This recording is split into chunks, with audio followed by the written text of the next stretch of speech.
In a small, peaceful town surrounded by rolling hills and endless fields, there lived a woman who had built her life around simplicity.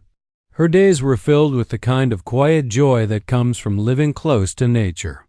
She woke up early every morning, tended to her animals, fixed fences when they broke, and spent hours walking through her sprawling 20-acre ranch. It was more than just land, it was her sanctuary, a place where she felt truly free. But one chilly autumn morning, everything changed. As she stepped out onto her porch with a cup of coffee in hand, something felt off. At first glance, it seemed like any other day. The sun was rising over the horizon, painting the sky in shades of orange and pink. Birds chirped noisily, and the air smelled fresh after last night's light rain. But then she noticed it, the massive pile of concrete, dumped right in the middle of her front yard. Her heart sank as she walked closer to inspect the mess. There must have been tons of it, jutting out awkwardly against the lush green grass. The sight was jarring, almost surreal. How could this happen? Who would do such a thing without even asking for permission? Confusion quickly turned into anger as she tried to piece together what might have happened. Was it some kind of prank? Did someone make a mistake? Or worse, was this intentional? She couldn't wrap her head around why anyone would treat her property like this. After all, this wasn't just some random patch of dirt. It was her home, her hard-earned slice of paradise. Determined to get answers, she picked up the phone and called the local homeowners association, HOA. They were supposed to be the ones keeping things running smoothly in the neighborhood, making sure everyone followed the rules and respected each other's space. Surely, they'd have an explanation for this disaster. When she finally got through to someone at the HOA office, the response shocked her. "Oh yes," the voice on the other end said casually, as if discussing nothing more serious than lawn maintenance. "We authorized that delivery. It's part of a road improvement project we're working on." "What?" she exclaimed, barely able to contain her frustration. "You mean to tell me you dumped all this concrete on my property without even telling me?" The person on the line didn't sound particularly bothered. In fact, their tone bordered on dismissive. "It's temporary storage," they explained. "We needed somewhere to keep the materials until they're ready to be used elsewhere. We assumed it wouldn't be a problem." Assumed? Assumed? The words echoed in her mind. No one had asked her opinion or given her a heads up. Nobody cared how this sudden intrusion disrupted her peaceful existence. All they cared about was convenience for them. She took a deep breath, trying to calm herself before responding. "This is unacceptable," she said firmly. "You can't just dump stuff on my land without my consent. This isn't a storage facility, it's my home. And now I'm stuck dealing with the mess." Unfortunately, the HOA representative wasn't moved by her argument. Instead, they rattled off some legal jargon about shared responsibilities and community projects. To them, it sounded like a perfectly reasonable decision. To her, it felt like a slap in the face. After hanging up, she stood staring at the concrete pile again. Her stomach churned with a mix of emotions, anger, frustration, helplessness. For years, she'd paid her dues to the HOA, followed their guidelines, and done everything expected of her as a responsible homeowner. Yet here she was, treated like an afterthought, her property violated without so much as a courtesy called out. As the hours passed, her initial shock gave way to determination. Sitting idly by while the HOA trampled over her rights wasn't an option. If they could invade her space without consequences, she decided she'd find a way to push back. Hard. That night, unable to sleep, she sat at her kitchen table with a notebook and pen, brainstorming ideas. What could she do to make them understand the gravity of their actions? How could she force them to take responsibility for the damage they'd caused? The wheels in her mind began turning, faster and faster, until an idea started taking shape. One bold enough to shake the entire neighborhood. By the time dawn broke, she knew exactly what she had to do. This wasn't going to be easy, and it certainly wouldn't win her any popularity contests. But sometimes, standing up for yourself means stepping outside your comfort zone. And she was ready to fight fire with fire. Little did she know, her plan would spark a chain reaction that would leave the entire community talking and change the dynamics of power in ways no one saw coming. The idea simmering in her mind was bold, risky, and just a little bit crazy, but it wasn't born out of malice. It was born out of desperation. After days of sleepless nights and endless frustration, she realized something. If the HOA could act like her property was theirs to use whenever they pleased, then maybe she needed to remind them that she had power too. And as it turned out, she had more leverage than she initially thought. She started digging into the legal documents tied to her ranch and the surrounding area. At first glance, the HOA seemed untouchable, a bureaucratic juggernaut with rules and regulations designed to keep homeowners in line. But the more she read, the more cracks she found in their armor. One detail stood out above all else. The road that connected several neighboring properties to the main highway ran right through her land. Technically, the HOA owned parts of the road itself, but access to it depended heavily on her cooperation. Without her permission, vehicles couldn't pass through easily. This revelation gave her an idea, one so audacious that it made her laugh nervously when she first thought of it. She decided to block the road entirely, cutting off access for everyone who relied on it, including the HOA. Blocking the road wouldn't just inconvenience a few people. It would bring the entire community to a standstill. Delivery trucks, school, buses, emergency services, all of it would grind to a halt. It was drastic, sure, but desperate times called for desperate measures. Besides, she figured, if the HOA could dump concrete on her yard without batting an eye, why shouldn't they feel the same kind of disruption? With her plan set, she got to work. First, she rented a flatbed truck and some heavy machinery. Then, she purchased industrial-grade concrete barriers, the kind used for construction zones or road closures. These weren't flimsy plastic cones. They were solid, immovable blocks of concrete weighing hundreds of pounds each. Once everything was ready, she waited for the perfect moment to strike. That moment came late one Friday night. Under the cover of darkness, she hauled the barriers onto her property and positioned them strategically along the road. Using the bulldozer she'd rented, she lined them up neatly across both lanes, creating an impenetrable wall. By sunrise, the job was done. The road was officially closed. When Saturday morning rolled around, chaos erupted almost instantly. Neighbors woke up to find themselves trapped, unable to leave their driveways. Cars backed up as far as the eye could see, horns blaring in frustration. People stepped outside, confused and angry, trying to figure out what had happened. Some called the HOA, while others walked down to inspect the blockade themselves. Word spread quickly. By mid-morning, a small crowd had gathered near her ranch, staring at the concrete barriers in disbelief. A few neighbors approached her directly, demanding answers. "What's going on here?" one man shouted, his face red with anger. "Why did you close the road? Do you have any idea how much trouble this is causing?" She stood calmly on her porch, arms crossed, watching the commotion unfold. When she finally spoke, her voice carried over the noise with surprising clarity. "I didn't ask for this," she said firmly. "The HOA dumped tons of concrete on my property without even telling me. Now they can deal with the consequences until we settle this." Her words silenced the crowd momentarily, but it didn't take long for the murmurs to start again. Some people nodded in understanding, whispering about how unfair the HOA had been. Others remained furious, convinced that blocking the road was going too far. Tempers flared as the standoff dragged on, and tensions between neighbors began to rise.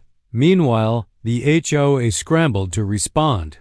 They sent emails and letters threatening fines and legal action if she didn't remove the barriers immediately, but she ignored them. Every threat they threw her way only strengthened her resolve. If anything, their reaction proved her point. They cared more about convenience than fairness. As the hours ticked by, the situation grew increasingly tense. Local news crews arrived, drawn to the drama unfolding in this otherwise sleepy town. Reporters interviewed frustrated residents, filmed the massive concrete blockade, and even tried to speak with her. She declined most requests, preferring to let her actions speak for themselves.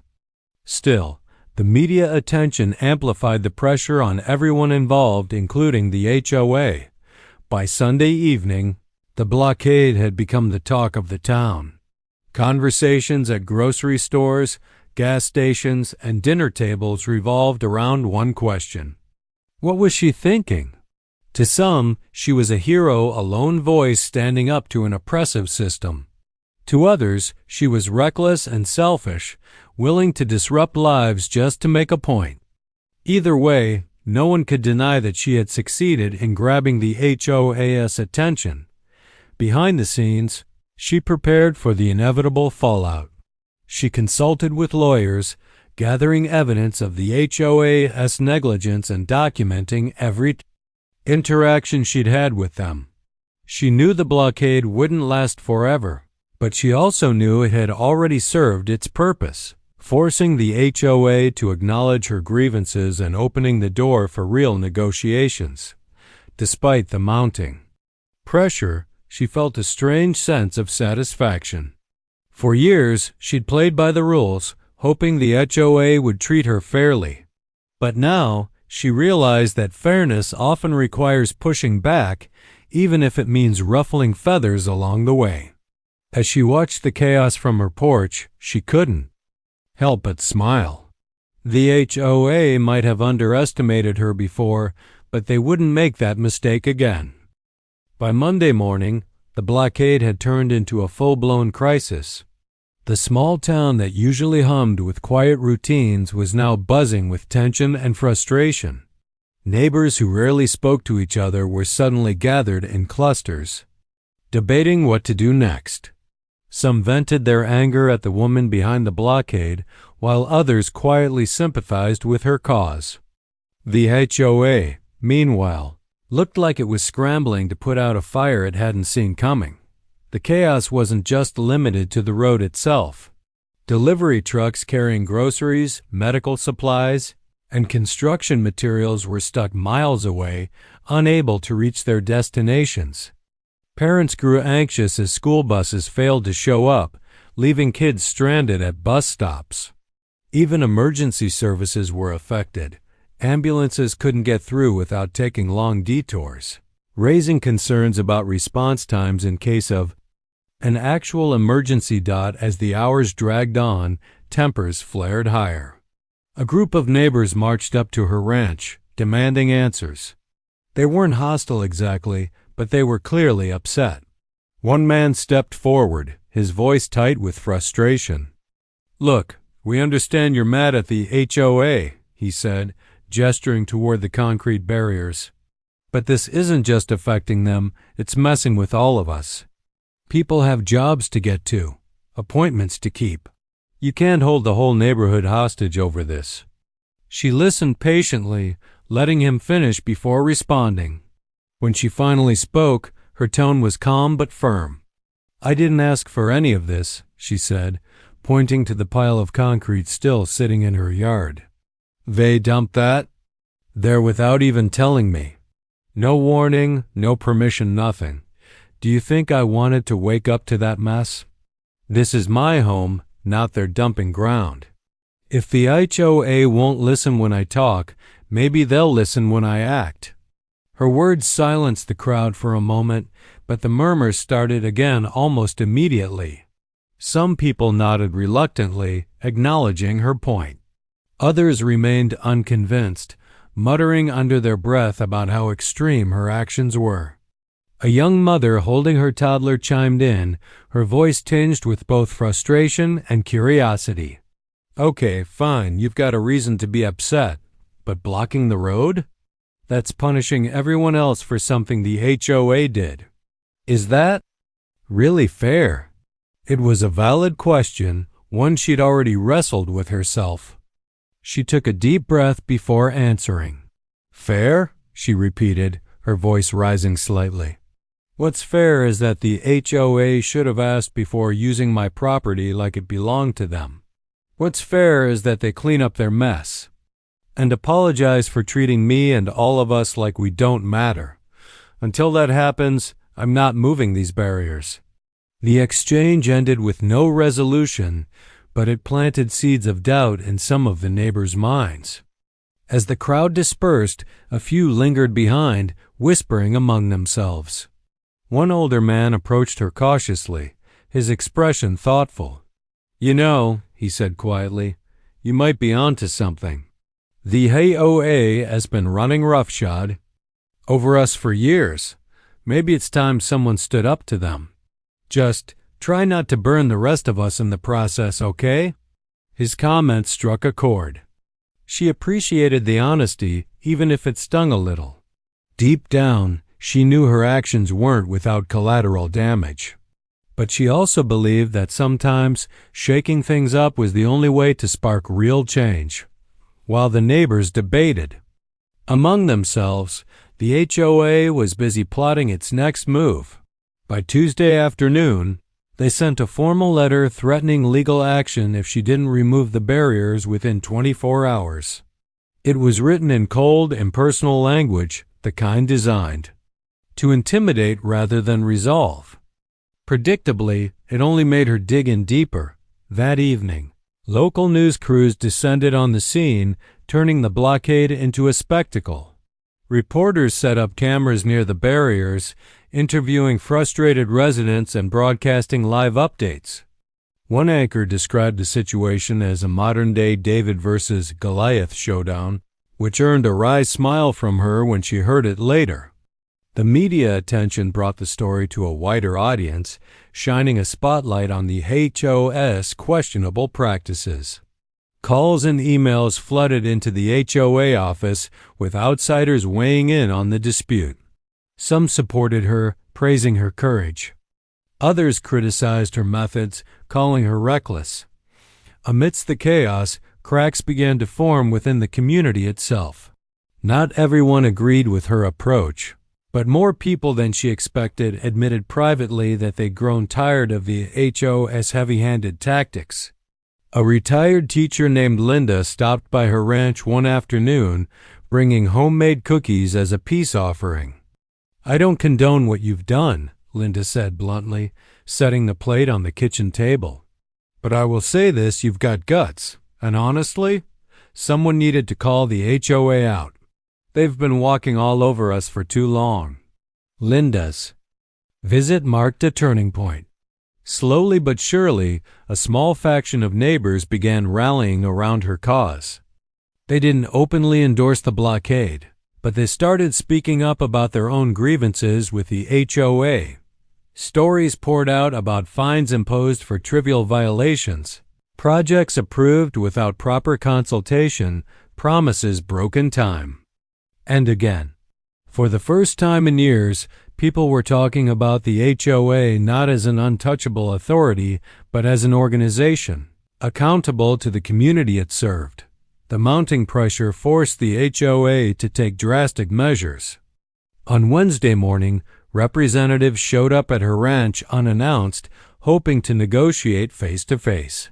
She greeted them coolly, inviting them to sit at her weathered picnic table outside. The irony wasn't lost on anyone. The same table, where she often enjoyed quiet meals, now became the stage for a high-stakes showdown. The meeting started tense, with both sides trading accusations. The HOA reps insisted that removing the barriers was non-negotiable. while she countered that cleaning up the concrete in her yard and issuing a public apology were equally non-negotiable. Voices rose, tempers flared, and at one point, it seemed like the conversation would collapse entirely. But then something unexpected happened. One of the HOA members, a younger woman who'd been mostly silent until now, spoke up hesitantly. Maybe we did screw up, she admitted, glancing nervously at her colleagues. We shouldn't have dumped that concrete without talking to you first. It was disrespectful. But this blockade, it's hurting a lot of innocent people. Can we find a way to fix both problems? Her admission broke the ice. For the first time since the standoff began, there was a glimmer of hope. Negotiations continued, slowly shifting from confrontation to compromise. By the end of the day, tentative agreements were reached, but nothing was finalized. Both sides agreed to reconvene the next morning, leaving the fate of the blockade hanging precariously in the balance dot. As night fell, she sat alone on her porch, watching the stars twinkle above. Exhaustion weighed heavily on her shoulders, but so did a sense of cautious optimism. The road ahead was still uncertain, but one thing was clear. The HOA could no longer ignore her or the growing chorus of voices demanding accountability. Whatever happened next, she knew she'd already won a small victory simply by refusing to back down. The next morning, the air was thick with anticipation. The entire neighborhood seemed to be holding its breath, waiting to see how the second round of negotiations would play out.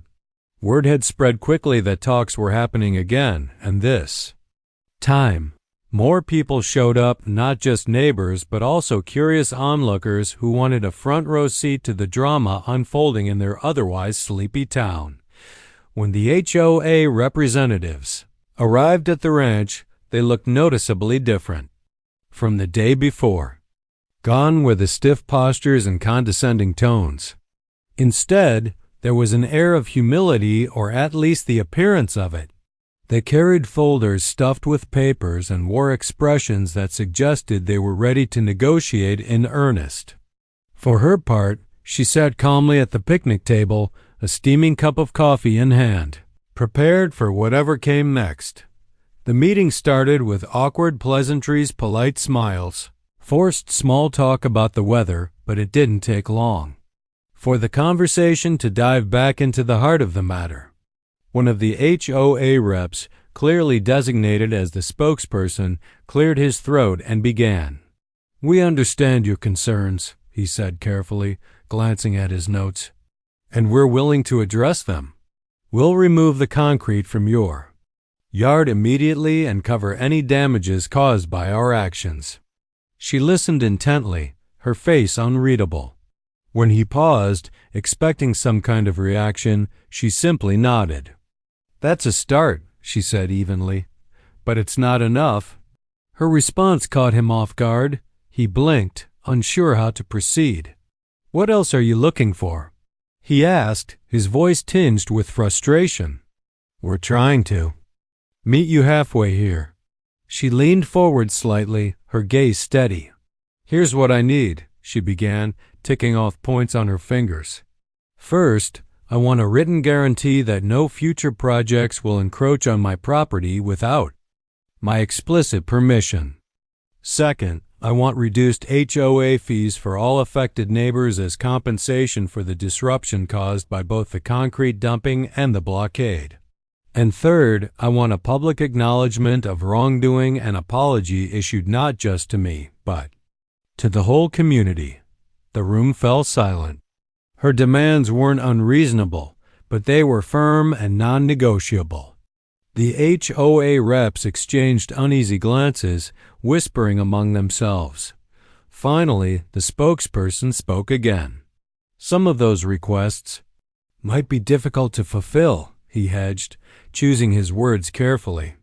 "Reducing HOA fees, for instance, it's not something we can decide unilaterally." She raised an eyebrow, unimpressed. "Then figure it out," she said bluntly. "If you expect me to dismantle the blockade, these are my terms.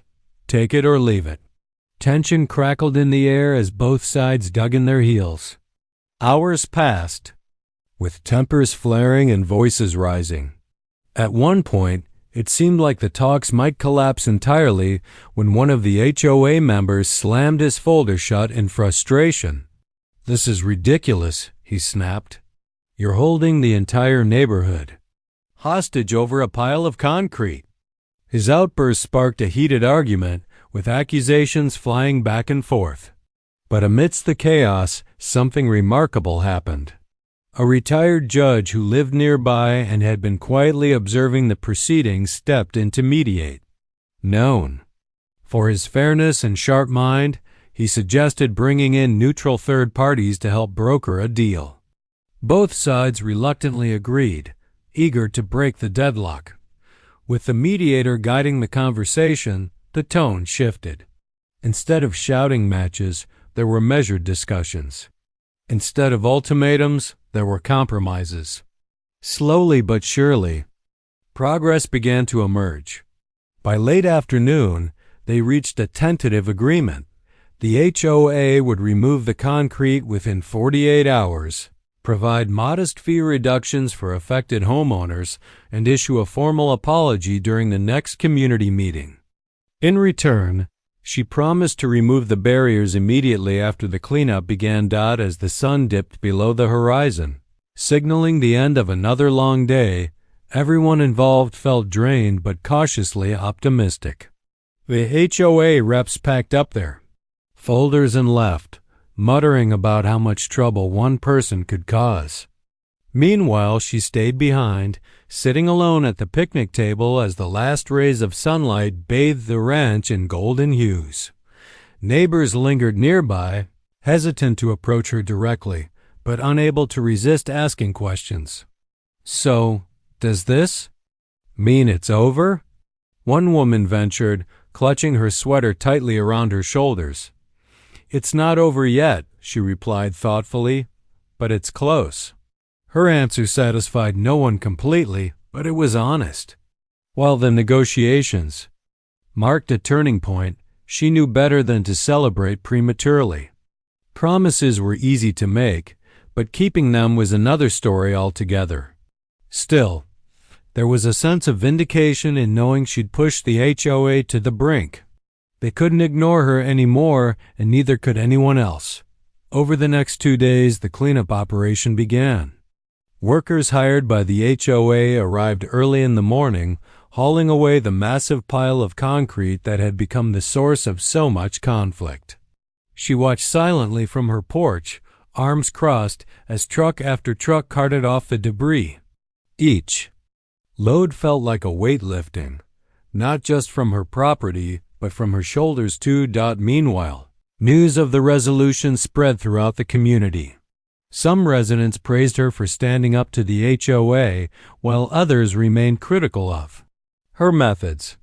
Opinions were divided, but one thing was undeniable.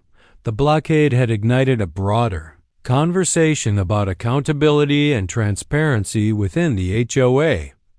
People who had once felt powerless now dared to speak up, sharing their own frustrations and demanding change. By the time the final truck pulled away, leaving her yard clean and clear, she allowed herself a moment of quiet reflection.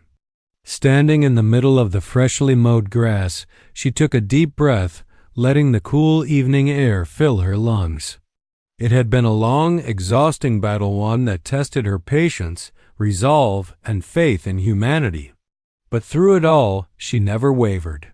She stood her ground, even when it felt like the world was against her. As she walked back toward the house, she noticed a few neighbors lingering near the driveway. One of them, a man she barely knew, stepped forward hesitantly. "Listen," he said, scratching the back of his neck. "I wasn't sure about you at first. Thought maybe you were being too hard-headed. But I think you did the right thing. Thanks for sticking up for us." His words caught her off guard, but she smiled softly in response. "It wasn't just about me," she said simply. "It was about all of us." With that, she turned and headed inside, closing the door behind her. Outside, the ranch was peaceful once more, the way it had always been meant to be. But inside, she knew things would never quite go back to normal. This experience had changed her, sharpening her instincts, and strengthening her belief in the power of standing up for what's right. Whatever challenges lay ahead, she was ready to face them head on. By the time the concrete barriers were finally removed, life in the small town had begun to return to its usual rhythm. Trucks rumbled down the road again, school buses picked up children, and delivery drivers resumed their routes without delay. To an outsider passing through, it might have seemed like nothing unusual had ever happened here. But for those who lived in the community, the events of the past week left a lasting mark, a reminder that even quiet places can harbor storms. The HOA kept their word, at least on paper. Within 48 hours, every last chunk of concrete was hauled away from her yard, leaving behind only flattened patches of grass where the pile once stood. Workers came in afterward to repair any damage, smoothing out the soil and scattering new seeds so the lawn could heal. It wasn't perfect. It would take weeks for the grass to grow back fully, but it was a start. And while she appreciated the effort, she knew better than to let her guard down completely. Promises were one thing. Follow-through was another. As part of the agreement, the HOA also issued reduced fees for affected neighbors, though the discount was modest, just enough to make people feel like they'd gained something without costing the organization too much. The real test came during the next community meeting, when the board president stood up to deliver the promised apology. His speech was brief and carefully worded, acknowledging miscommunication and expressing regret for any inconvenience caused. Some residents clapped politely, grateful for even this small gesture of accountability. Others rolled their eyes, muttering under their breath about how hollow it all felt. For her, the apology didn't matter as much as the fact that the HOA had been forced to acknowledge their mistakes publicly. That alone was a victory, one that sent a clear message. They couldn't treat homeowners like afterthoughts anymore. Whether or not they truly learned anything from the experience remained to be seen, but at least the door was open for change. In the days that followed, life on the ranch slowly returned to normal, or as close to normal as it could get after such a whirlwind. She spent her mornings tending to the animals and fixing fences, just as she always had. But there was a new energy in her step, a quiet confidence born from knowing she'd faced a powerful opponent and held her ground.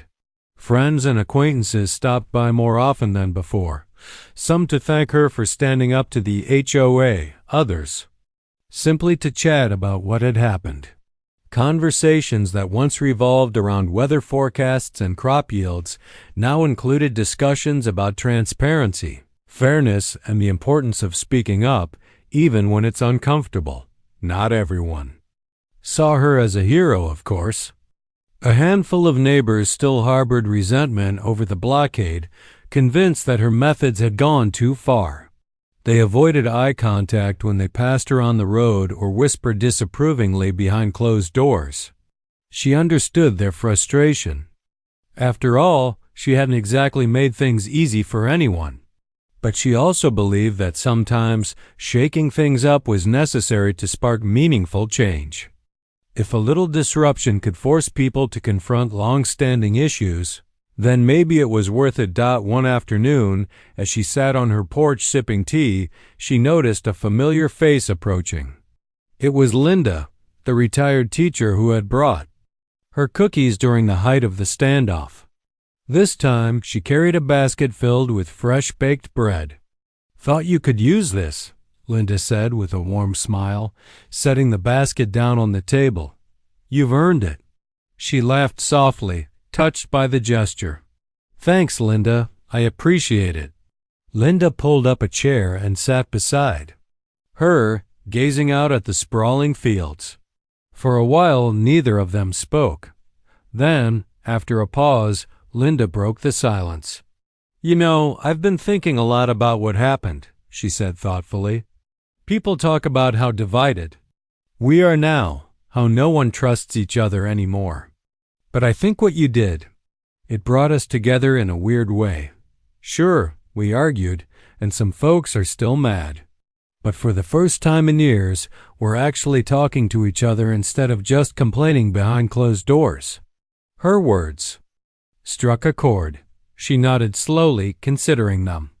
I never meant to stir up trouble, she admitted. I just wanted them to listen. Turns out, a lot of people felt the same way, they just didn't know how to say it. Linda chuckled. Well, you said it loud and clear. Maybe too loud for some people's taste. But hey, someone had to do it. They shared a laugh, the kind that comes from mutual understanding. As the sun dipped lower in the sky, casting long shadows across the yard, Linda got up to leave. Before heading back home, she turned and added, Just promise me one thing, you won't go starting another blockade anytime soon, okay? My nerves can't handle it, she grinned. No promises, she teased, though they both knew she wasn't planning anything drastic anytime soon. The fight had drained her emotionally and physically, and she was content to let things settle for a while. That evening, as she watched the stars twinkle above, she reflected on everything that had transpired. The ordeal had taught her many things, not just about standing up for herself, but also about resilience, community, and the power of collective action. She realized now that she wasn't fighting alone. Even if support had been subtle at times, she'd inspired others to find their voices too. Together, they'd challenged a system that had grown complacent, forcing it to reckon with its flaws. Of course, the battle wasn't entirely over. The HOA still existed, and while they might tread more carefully for a while, old habits die hard. She knew it would take vigilance to ensure they honored their commitments and treated homeowners with respect moving forward. But for the first time in years, she felt hopeful. Hopeful that change was possible, even in the unlikeliest of places. Hopeful that people could come together to demand better even, if it meant ruffling a few feathers along the way. As she headed inside for the night, she glanced toward the barn where she'd stored the remaining concrete barriers. Just in case,